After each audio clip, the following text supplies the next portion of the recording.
saudara-saudari, terutama kaum muda. Selamat datang kembali di Katekese Iman Paroki Santo Petrus. Pada kesempatan kali ini kita akan mengambil tema tentang panggilan orang muda menjadi seperti Yesus. Kita ketahui bahwa Tuhan memanggil setiap orang beriman untuk mengikuti Dia. Termasuk di dalamnya juga adalah orang muda. Tetapi pada kenyataannya tidak semua orang mau menanggapi panggilan Tuhan itu.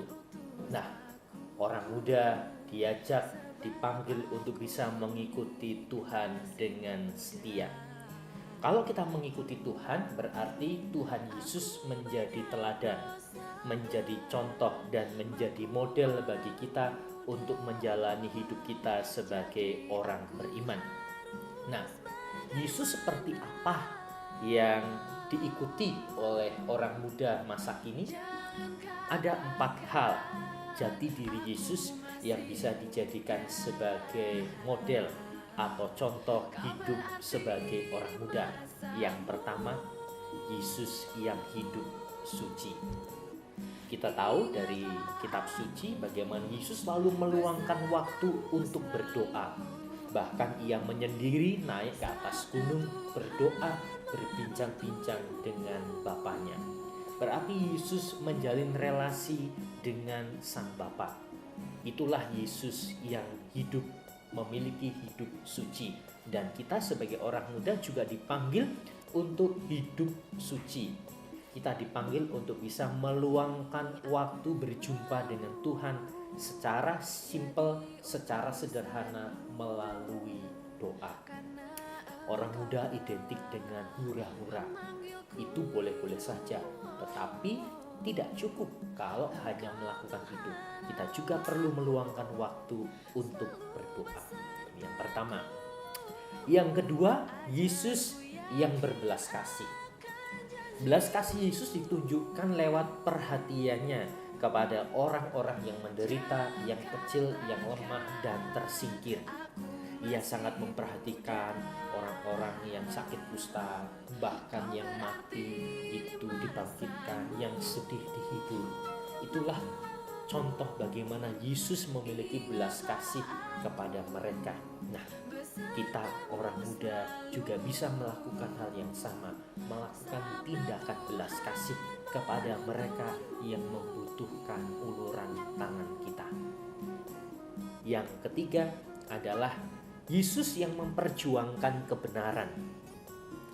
Yesus berani dan berkata-kata dan bertindak sesuatu yang benar.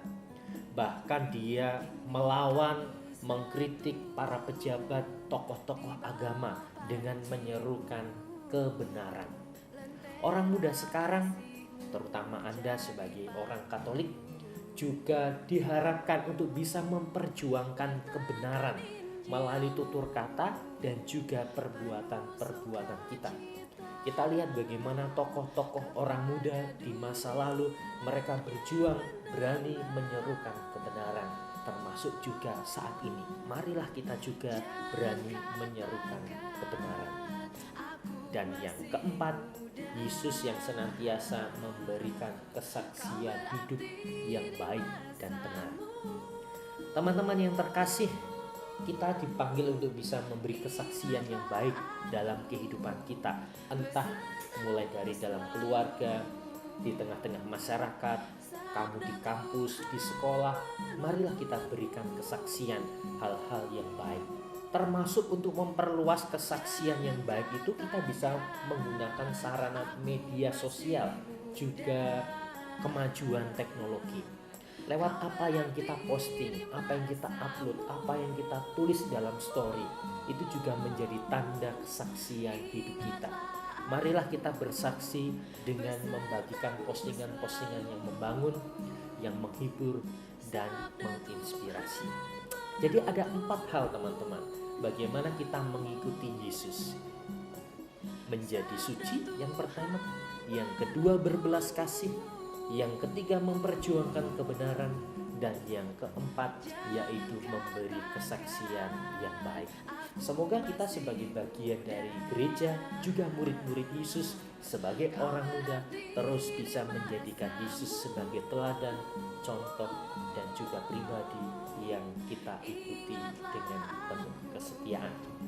Tuhan memberkati kita senantiasa.